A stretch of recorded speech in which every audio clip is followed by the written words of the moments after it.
Dear students, आज हमारी पहली बुक का पहला टॉपिक है elasticity. What is the elasticity? Elasticity किसी भी बॉडी में एक ऐसी प्रॉपर्टी होती है जिसमें अगर हम कोई एक्सटर्नल फोर्स लगाते हैं और जब हम एक्सटर्नल फोर्स लगाएंगे तो उसका डायमेंशन चेंज होगा। डायमेंशन चेंज होने का मतलब क्या है कि उसकी लेंथ में चेंजमेंट आएगा, वॉल्यूम में चेंजमेंट आ सकता है या एंगल में चेंज आ सकता है। तो वो हमारे पास जब हम एक्सटर्नल फोर्स लगाएंगे तो उसका डायमेंशन चेंज होगा, और जब हम एक्सटर्नल फोर्स को रिमूव करेंगे तो वो अपनी सेम पोजीशन पे आ जाए। उसको हम क्या बोलते हैं? इलास्टिसिटी बोलते हैं। ये सभी बॉडी में एक खुद की एक प्रॉपर्टी होती है। किसी में इलास्टिसिटी कम होती है, किसी में ज़्यादा होती है या किसी में होती नहीं है। तो इसमें हमारे पास जिसमें हमारे पास ये एक वायर ले लेते हैं, एक साइड से बंधा हुआ है और इसकी लेंथ क्या है? एल है हमारे पास, और इसमें हमने वेट अप्लाई किया है। अगर इसका डायमेंशन लेंथ चेंज हो गई और हमने क्या किया, इस वेट को हटा दिया, रिमूव कर दिया, तो ये अपनी सेम पोजीशन पे आ जाए तो हम उसको बोलते हैं, उस बॉडी की प्रॉपर्टी क्या होती है कि वो प्योर इलास्टिसिटी है, अगर सेम पोजीशन पे आ जाती है। तो ये जो हुआ ये वाली वैल्यू, ये हम इसको बोलते हैं स्ट्रेन। स्ट्रेन में हमारे पास एक्सटेंशन कितना हुआ, कितना बढ़ा है, वो हमारे पास क्या है? स्ट्रेन। और जो ये फोर्स लग रहा है इसको हम बोलते हैं स्ट्रेस। ये जो हमने फोर्स लगाया है, नॉर्मल फोर्स, तो ये हमारे पास force per unit area the stress होता है। और जो हमारे पास एक्सटेंशन आएगा, जो वायर में इंक्रीज होगा, उसको हम स्ट्रेन बोलते हैं। और जब हम इसको रिमूव करेंगे तो ये सेम पोजीशन पे आ जाता है, तो उसको हम बोलते हैं, उसकी इलास्टिसिटी बोलते हैं। कि उस बॉडी में कितनी इलास्टिसिटी है वो उसके डिपेंड करता है कि उसके डायमेंशन में कितना चेंजमेंट आया। कब? जब हमने एक्सटर्नल फोर्स को रिमूव किया तब कितना चेंजमेंट आता है, वो उस बॉडी की क्या होती है? इलास्टिसिटी होती है। अगर कम चेंज आता है, चेंज नहीं होता है या कम चेंज आता है, अगर लेंथ में थोड़ा एक्सटेंशन रह जाता है, स्ट्रेन रह जाता है, तो उसमें इलास्टिसिटी प्लस में क्या है? प्लास्टिसिटी है, यानी कि उसमें इलास्टिसिटी कम है। अगर वो सेम रहता है तो उसमें प्योर प्लास्टिसिटी है। तो यहाँ पर हमारे पास जो स्ट्रेस और स्ट्रेन है, मेनली हम 3 टाइप में लेके चलते हैं स्ट्रेन को। स्ट्रेन है हमारे पास, वो मेनली 3 टाइप में होती है। एक तो क्या होता है? लॉन्गिट्यूडनल। सेकंड क्या होता है? बल्क बोल सकते हैं या हम वॉल्यूमेट्रिक। और थर्ड वाला हमारे पास shear strain. Strain are mainly 3 type.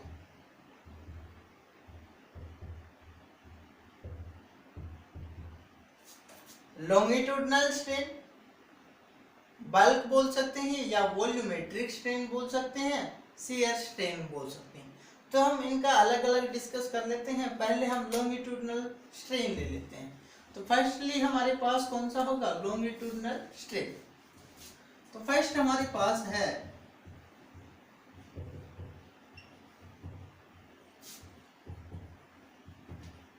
Longitudinal strain. तो लॉन्गिट्यूडनल स्ट्रेन क्या होता है? जैसे हमारे पास कोई भी एक वायर है और उसकी लेंथ क्या है? एल है हमारे पास। लेंथ क्या है हमारे पास? एल। यहां से, और यहां पर हमने क्या किया? वेट अप्लाई किया। वेट अप्लाई करने के बाद इसमें क्या आ जाता है? स्ट्रेन आ जाता है या इसमें इलोंगेशन आ जाता है। और ये जो लेंथ है ये कितनी होगी हमारे पास? L plus del L. ये आ गया, यानी कि इसमें जो लेंथ है वो कितनी इंक्रीज हो गई? डेल एल इंक्रीज हो गई है। तो जो लॉन्गिट्यूडनल स्ट्रेन होता है वो हमारे पास क्या होता है? लॉन्गिट्यूडनल स्ट्रेन क्या होगा? Ratio of change in length. It is defined as, ऐसे आप डेफिनेशन भी लिख सकते हो, it is defined as ratio of change in length to original length। ये हमारे पास इसकी डेफिनेशन हो सकती है। तो इसमें हमारे पास लॉन्गिट्यूडिनल स्ट्रेन क्या हो जाएगा, चेंज इन लेंथ, ये तो लेंथ पहले ही थी हमारे पास, चेंज कितनी हुई है, इतनी इलोंगेट हुई है, तो ये डेल एल हो जाएगा डिवाइड बाय ओरिजिनल कितनी थी हमारे पास एल, तो ये हमारे पास क्या आ जाएगा, लॉन्गिट्यूडिनल स्ट्रेन आ जाएगा। अब इसमें नेक्स्ट हमारे पास है वॉल्यूमेट्रिक। वॉल्यूमेट्रिक में क्या होगा, सेकेंड वन है हमारे पास वॉल्यूमेट्रिक स्ट्रेन। क्या होता है, अगर हमारे पास कोई बॉडी है उसको या तो हम कंप्रेस करें या हम उसको एक्सटेंस करें, बाहर की तरफ खींचें या अंदर की तरफ दबाएं, तो उसमें क्या आएगा, स्ट्रेन आता है। ओके, या तो कॉम्पैक्ट फॉर्म में हो जाती है या वो बढ़ जाती है। तो हमारे पास ये वाली बॉडी है, इस पे हमने स्ट्रेस लगाया तो ये इसकी शेप है वो इस टाइप में आ गई। तो पहले जो वॉल्यूम था, ओरिजिनल वॉल्यूम कितना था, V था।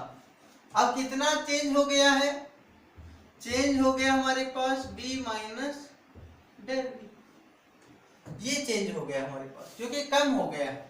ये जो वॉल्यूम है ये कितना है, डेल V, तो ये कितना बचेगा हमारे पास, V माइनस डेल V बच जाएगा। तो इसमें वॉल्यूमेट्रिक स्ट्रेन की डेफिनेशन सेम हो सकती है हमारे पास, वहां लेंथ की जगह हमें क्या करना है, वॉल्यूम लिखना है। तो इसमें हो जाएगा it is defined as ratio of change in volume to original volume. ये हमारे पास क्या हो जाएगा, वॉल्यूमेट्रिक स्ट्रेन हो जाएगा। तो यहां पर वॉल्यूमेट्रिक स्ट्रेन क्या आ जाएगा हमारे पास, minus del V divide by original V, क्योंकि हमारे पास चेंज निकालेंगे तो इसमें हमारे पास ये आ जाएगा। नेगेटिव साइन क्या इंडिकेट करता है, नेगेटिव साइन इंडिकेट करता है कि जो हमारे पास कंप्रेस किया गया है, जो बॉडी है उसको कंप्रेस किया गया है, तो वॉल्यूम क्या हो जाएगा, डिक्रीज हो जाएगा। अगर हम एक्सटेंशन करेंगे तो यहाँ क्या आ जाएगा, प्लस आ जाएगा। नेक्स्ट है हमारे पास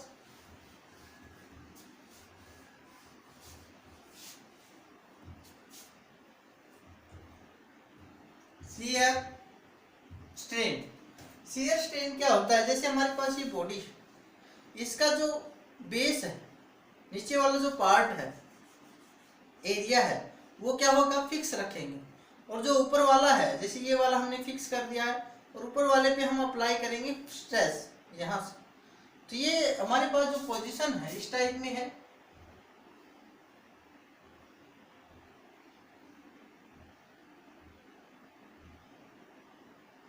तो ये हमारे पास यहां से हमने इस पे फोर्स अप्लाई किया, तो इसकी जो पोजीशन वो क्या आ जाएगी, नीचे वाला सेम रहेगा,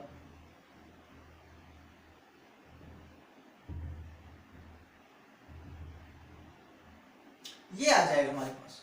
और ये एंगल कितना बना रहा है, पाई बना रहा है, और ये परपेंडिकुलर डिस्टेंस जो चेंजमेंट हुआ है वो कितना है, डेल एल। कितना चेंजमेंट इंक्रीज हुआ है, डेल एल इंक्रीज हुआ है, पहले एल था अब एल प्लस डेल एल हो गया है। तो यहां से हम टेन पाई निकालेंगे,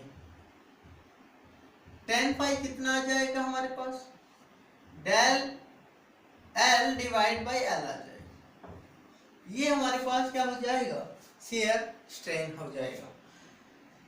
नेक्स्ट इसमें आता है हुक्स लॉ। हुक्स लॉ क्या होता है, नेक्स्ट टॉपिक है हमारे पास हुक्स लॉ। हुक्स एक साइंटिस्ट का नाम था, तो उन्होंने इस पे एक लॉ दिया है हमारे पास जो स्ट्रेस इलास्टिसिटी के ऊपर। तो इसमें इसने बताया कि जो स्ट्रेस है, या हम इसमें बोलेंगे जो स्ट्रेन है, is directly proportional to the stress. Actual में ये होता है, जो स्ट्रेन है वो डायरेक्टली प्रोपोर्शनल टू स्ट्रेस होता है। हम किसी भी बॉडी पर जितना स्ट्रेस लगाएंगे उतना ही उसके अंदर क्या आता जाएगा, स्ट्रेन आता जाएगा।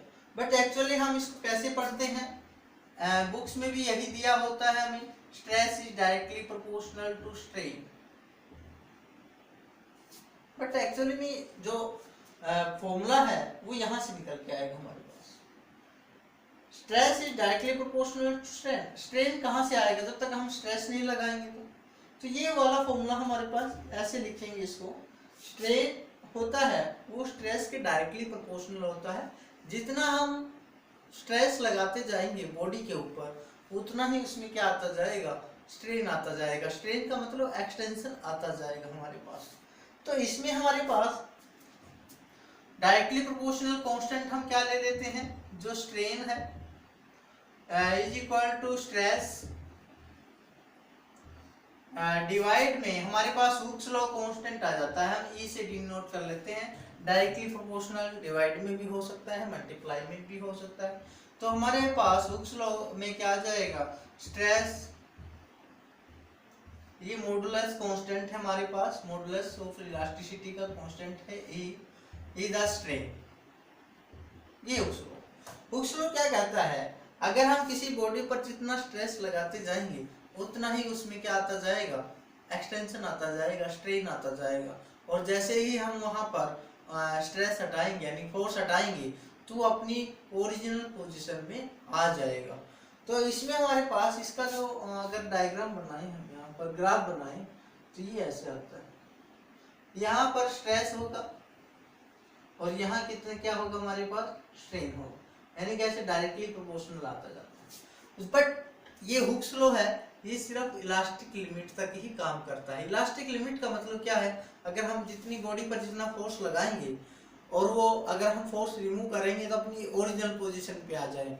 बट हम किसी भी बॉडी पर जितना ज़्यादा फोर्स लगाते जाएंगे उसमें एक्सटेंशन बढ़ता चला जाएगा और एक पीक ऐसे पॉइंट आते चले जाएंगे जहाँ पर इलास्टिसिटी प्लस में प्लास्टिसिटी भी आएगा। और एक टाइम ऐसा आएगा कि सिर्फ प्लास्टिसिटी आएगा। जैसे हम स्प्रिंग ले लेते हैं, स्प्रिंग पे हम क्या करते हैं, स्प्रिंग लेते हैं, स्प्रिंग पे स्ट्रेस लगाते हैं, फोर्स लगाते हैं। तो एक टाइम ऐसा होता है कि वहां तक फोर्स लगाएंगे, स्ट्रेस लगाएंगे और उसको रिमूव करेंगे तो अपनी ओरिजिनल पोजीशन पे आ जाती है। बट जैसे ही हम थोड़ा ज़्यादा उस पर स्ट्रेस लगाते हैं और जब हम रिलीज करते हैं तो वो उसमें एक्सटेंशन रह जाता है, यानी कि अपनी ओरिजिनल पोजीशन पे नहीं आ पाती। ये इसमें क्या हो गया, ये प्लास्टिक प्लस में क्या हो गया, इलास्टिक हो गया, यानी कि अपनी ओरिजिनल पोजीशन पे आने की कोशिश की बट उसमें एक्सटेंशन रह गया तो उसमें वो प्लास्टिसिटी हो गया। और ज्यादा लगाएंगे तो एक टाइम ऐसा आएगा कि वो सीधा वायर रह जाएगा, अपनी ओरिजिनल पोजीशन पे आने का आएगा नहीं, तो वो हमारे पास क्या हो जाएगा, प्योर प्लास्टिक हो जाएगा। और ज्यादा लगाएंगे तो क्या हो जाएगा, ब्रेक हो जाएगा। तो वो हमारे पास एक तरह से लिमिट होती है कि हम यहाँ तक फोर्स लगाएंगे तो वो क्या होगा, हमारे पास सिर्फ ओरिजिनल पोजीशन पे आ सकता है, एक लिमिट फोर्स होता है। तो ये जो हुक्स लॉ है वो वहां तक ही काम करता है, इलास्टिक लिमिट तक ही वर्क करता है। तो इसमें हमारे पास हुक्स लॉ में क्या हो जाएगा, it is defined as the stress is directly proportional to strain. और ये हमारे पास क्या हो जाएगा, E is equal to stress is equal to strain हो जाएगा। ये मॉडुलस है। मॉडुलस है, दे आर थ्री टाइप्स, तीन टाइप में होते हैं हमारे पास मॉडुलस। तो ये हम नेक्स्ट क्लास में करवाएंगे आपको। ओके, अगर